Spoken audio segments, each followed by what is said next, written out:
Vijayawada 56వ division వరద సహాయక కార్యక్రమాల్లో భాగంగా మంత్రి సవితమ్మ పర్యవేక్షించారు. ఇందులో భాగంగా పాత రాజరాజేశ్వరిపేటలో కొత్త మసీద్ రోడ్డు నందు పారిశుద్ధ్య పనులను పరిశీలించి 56వ డివిజన్లో మంత్రి సవితమ్మ పర్యటిస్తున్నారు.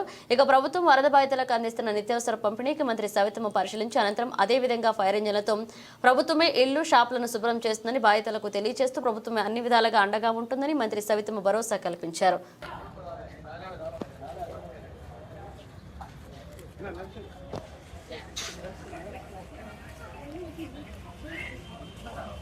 ఏ రోజు ఇదవలేదు అన్ని తెలిసి బాగా తెలిసి ఆయన్ని మనసుని అందరినీ గుండెల్లో పెట్టి కాపాడుకుంటారు.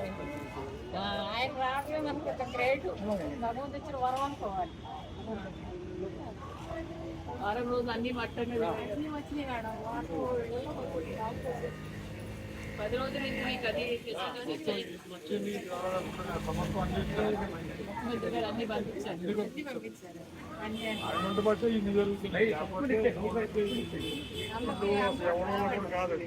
ఆయన వల్లే అవుతుంది ఇలాంటి పనులు చేయాలి. చంద్రబాబు గారి చేత అవుతుంది. కాదే కాదు